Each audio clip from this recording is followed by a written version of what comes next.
பொன்னிலம் மாதர் ஆசை பொருந்தினர் பொருந்தார் உள்ளம் தன்னில் அந்தரத்தில் ஜீவ சாட்சி மாத்திரமாய் நிற்கும் எந்நிலங்களிலும் மிக்க எழுநிலம் அவற்றின் மேலாம் நன்னிலம் மருவும் ஏக நாயகன் பதங்கள் போற்றி ஈன்று அழித்து அழிக்கும் செய்கைக்கு ஏதுவாய் அயனாய் மாலாய் ஆன்ற ஈசனுமாய் தானே அனந்த மூர்த்தியுமாய் நிற்கும் பூன்ற முத்தனுமாய் இன்ப புணரி ஆதவனாய் நாளும் தோன்றிய விமல போத சுரூபத்தை பணிகின்றேனே எவருடைய அருளால் யானே எங்குமாம் பிரம்மம் என்பால் கவருடைய புவனம் எல்லாம் கற்பிதம் என்று அறிந்து சுவருடை வெளிபோல் யான் என் சுரூப சுபாவமானேன் அவருடைய பத்மபாதம் அனுதினமும் பணிகின்றேனே என்னுடைய மனம் புத்தி இந்திய சரீரம் எல்லாம் என்னுடைய அறிவினாலே இரவிமுன் இவமே ஆக்கி என்னுடைய நீயும் நானும் ஏகம் என்று ஐக்கியம் செய்ய என்னுடைய குருவாய் தோன்றும் ஈசனை இறைஞ்சினேனே அந்தமும் நடுவும் இன்றி ஆதியும் இன்றி வான் போல் சந்ததம் ஒளிரும் ஞான சத்குரு பாதம் போற்றி பந்தமும் வீடும் காட்ட பரந்தநூல் பார்க்க மாட்டா அந்தரும் உணரும் மாறு வத்து தத்துவம் சொல்லுவேனே படர்ந்த வேதாந்தம் என்னும் பார்க்கடல் மொண்டு முன்னூல் குடங்களில் நிறைத்து வைத்தார் குறவர்கள் எல்லாம் காட்சி கடைந்து எடுத்து அளித்தேன் இந்த கைவல்ய நவநீதத்தை அடைந்தவர் விடைய மண் தின்று அலைவரோ பசியிலாரே முந்தனை வெங்கடேச முகுந்தனை என ஆட்கொண்ட கர்த்தனை வணங்கி சொல்லும் கைவல்ய நவநீதத்தை தத்துவ விளக்கம் என்றும் சந்தேகம் தெளிதல் என்றும் வைத்து இருபடலமாக வகுத்துரைத்து செய்கின்றேனே. நல்லது. தோற்றமாம் சக்தி தன்னில் சொல்லிய விண் ஆம் விண்ணின் காற்றது ஆம் காற்றில் தீயது ஆம் கனலின் நீர் நீரின் மண்ணாம் போற்றும் இவ்வைந்தும் நொய்ய பூதங்கள் என்று பேராம் சாற்றுமற்று இவற்றின் போக சாதன தனு உண்டாகும். திருப்பி படிக்கிறேன். தோற்றமாம் சக்தி தன்னில் சொல்லிய விண்ணாம் விண்ணின் காற்றாம் காற்றில் தீயாம் கனலின் நீர் நீரின் மண்ணாம் போற்றும் இவ்வைந்தும் நொய்ய பூதங்கள் என்று பேராம் சாற்றுமற்று இவற்றின் போக சாதன தனு உண்டாகும். இப்ப இங்க என்ன சொல்ல வர்றாருன்னா, நொய்தல் நொய்ய பூதங்கள் என்று போட்டிருப்பார். 5 நொய்ய பூதங்கள் அப்படின்னு ஒரு வார்த்தை 3வது அப்படின்னா சூட்சம தன்மாத்திரைகள் என்று அர்த்தம். நொய்யனா வெரி சட்டில். அப்ப இந்த பூதங்களாகிய 5 உற்பத்தி ஆவதற்கு முன்பு சூட்சம தன்மாத்திரைகள் உற்பத்தி ஆகின்றது. இந்த தன்மாத்திரைகளில் இருந்துதான் பூதங்கள் உற்பத்தி ஆக போகிறது. அப்ப இந்த சூட்சம தன்மாத்திரைகள் உற்பத்தி ஆவறதான் முதல் சொல்றாரு. மாயா சக்தியில விக்ஷேப சக்தியில இருந்து ஈஸ்வரனுடைய கருணையினால 3 குணங்கள் இருக்குல்ல, தமோ குண மாயையில இருந்து தான் இப்ப சிருஷ்டி ஆரம்பிக்க போகுது. நல்லா புரிஞ்சுக்கணும். இது இன்னைக்கு கிளாஸ் ரொம்ப ரொம்ப இம்பார்ட்டன்டான இது. இந்த சப்ஜெக்ட் நம்ம பாக்குறது இது கரெக்டா நீங்க ஃப்ளோ சார்ட் மாதிரி போட்டு மெமரைஸ் பண்ணி வச்சுக்கணும். சிருஷ்டினாவே பேசிக்கா இதுதான் எல்லா இடத்துலயும் வரும். மாயை என்ன 3 மாயை இருக்கிறதுன்னு வச்சுக்கணும். அதுல சத்துவகுணம் ஈஸ்வரன் பரமாத்மா, ரஜோகுணம் ஜீவர்கள், தமோ குணம் பிரகிருதி ஜகத் உற்பத்தி. எல்லா பிலாசபியும் இதான் சொல்லும், பரமாத்மா ஜீவாத்மா ஜகத்து. இதை பேஸ் பண்ணி தான் எல்லாம் இருக்கும். அத்வைதம் மட்டும்தான் என்ன பண்ணுதுன்னா இதுக்கு அப்பாற்பட்டு போய் இது 3மே ஒரு தோற்றம் தான், பொய்யானது, இருக்கிறது பிரம்மம் தான் சொல்லும். மற்ற எல்லா பிலாசபியும் அத்வைதத்தை தவிர மற்ற எல்லா பிலாசபியும் இந்த பரமாத்மா ஜீவாத்மா ஜகத்துன்ற இதற்குள்ளேதான் மாற்றத்தில் கொண்டே இருக்கும். சில பேர் பஞ்சபூதங்கள்ல இருந்து மட்டும்தான் உருவானது, சில பேர் ஈஸ்வரனை ஏத்துக்க மாட்டாங்க, சில பேர் 3 பூதங்களிலிருந்து உருவானது. நிறைய அந்த உற்பத்தி இந்த உலகத்தை எவர் எப்படி பார்க்கிறார்களோ அப்படி உருவானதாக மாண்டூக்கிய உபநிஷத்துல வரும். நிறைய கடைசியில சொல்லுவாங்க, சரீரமாக பார்ப்பவர்கள் சரீரம் தான் இந்த எல்லாத்தையும் உற்பத்தி பண்ணுச்சு, மனசுதான் இது எல்லாத்தையும் உற்பத்தி பண்ணுச்சு, புத்தி தான் எல்லாத்தையும் உற்பத்தி பண்ணுச்சு, இந்திரியங்கள் தான் எல்லாத்துக்கும் காரணம் இந்த சிருஷ்டிக்கு, இல்ல குணங்கள் தான் காரணம்.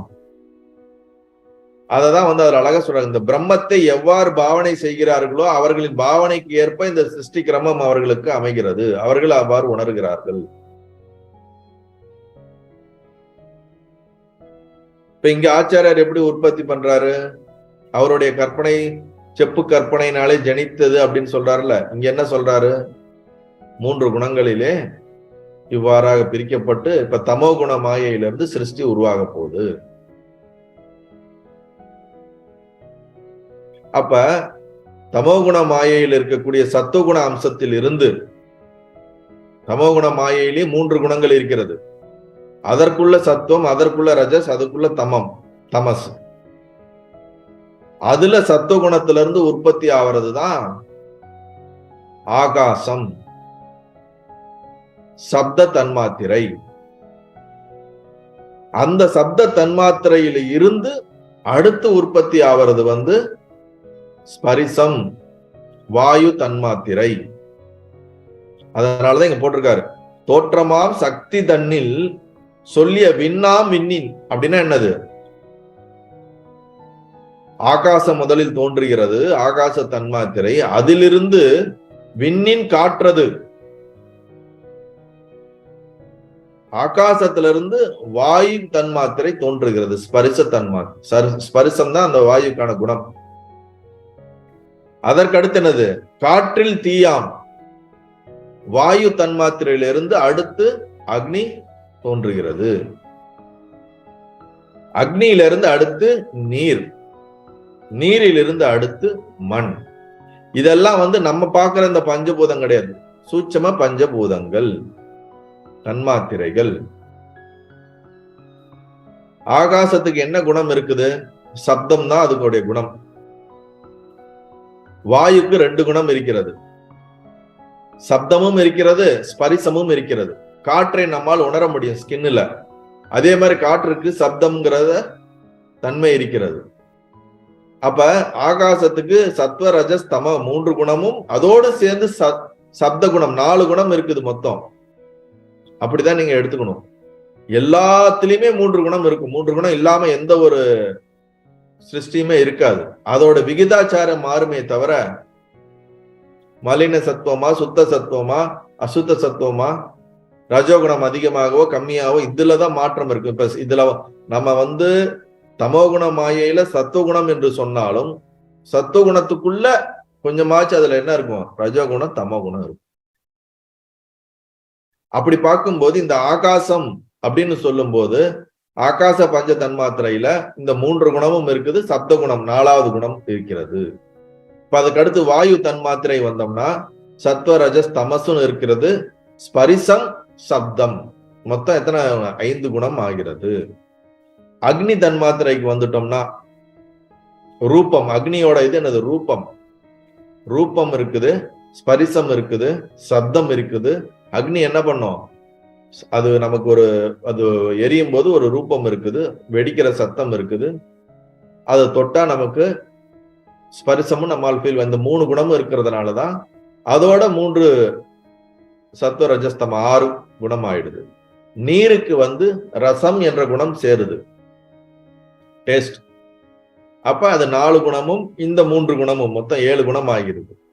மண்ணுக்கு வாசனை, அதாவது கந்தக அப்படின்ற அந்த குணம் சேருது, அதோடு இந்த 3. அப்ப மண்ணுக்கு வரும்போது கடைசி 8 குணம் ஆயிடுது. சத்வ ரஜஸ் தமஸ் சப்த ஸ்பரிச ரூப ரச கந்தக. சோ இந்த மாதிரியாக முதலில் சூட்சமமான பஞ்சபூதங்கள் உருவாகுகின்றன. அதுதான் இந்த பாடலுக்கான அர்த்தம். விக்ஷேப சக்தியின் நின்றும் அப்படின்னா என்னது? விக்ஷேப சக்தியில தான் இது தோன்றுது. ஆவரண சக்தி மறைச்சிருது. நீங்க ஆத்மானுங்கிறத மறைச்சிறது ஆவரண சக்தி. அதை மறைச்ச மாத்திரத்துல விக்ஷேப சக்தியான மாயை, தமோகுண மாயையிலிருந்து இந்த சூட்சம பஞ்சபூதங்கள் தோன்றுகின்றன அப்படின்னு நம்ம புரிந்துக்கணும். சோ விக்ஷேப சக்தி நின்று சத்த தன்மாத்திரைகள் என்று சொல்லப்படும் ஆகாசம் உண்டாகும். ஆகாயத்தின் நின்று ஸ்பரிச தன்மாத்திரையான வாயு உண்டாகும். வாயுவின் நின்று ரூப தன்மாத்திரையான அக்னி உண்டாகும். அக்னியின் நின்று ரச தன்மாத்திரையான அப்பு உண்டாகும். அப்புவின் நின்று கந்த தன்மாத்திரையான பிருத்திவி உண்டாகும். போற்றப்பட்ட இந்த தன்மாத்திரைகள் 5 சூட்சம பூதங்கள். நம்ம தத்துவபோதத்துல பஞ்சீகிருத பஞ்சமகா பூதைகின்னு படிச்சிருப்போம். நாம பஞ்சீகிருதம் பண்ணாத பஞ்சமகா பூதங்கள் அதுலயும் படிச்சிருப்போம். இந்த ஒவ்வொரு இதுக்கும் ஒவ்வொரு கடவுள்ல இருக்கிறது எல்லாமே நம்ம பார்த்திருப்போம் டீட்டெயிலா. சோ இப்ப இதுக்கு சூட்சம பஞ்சபூதங்கள் உருவாகி விட்டன. சொல்லப்பட்ட இந்த தன்மாத்திரைகள் நின்று சூட்சம சரீரங்கள் தோன்றும். அப்ப சூட்சம சரீரங்கள் தோன்றுவதற்கு மூலம் எதுன்னா இந்த தன்மாத்திரைகள் தான். இந்த தன்மாத்திரைகள் தோன்றுவதற்கு மூலம் எதுன்னா தமோகுண மாயை. இப்படிதான் நம்ம என்னது சார்ட்டை நம்ம ப்ரிப்பேர் பண்ணி நம்ம மைண்ட்ல வந்து ஸ்டோர் பண்ணி வச்சுக்கணும். நல்லது.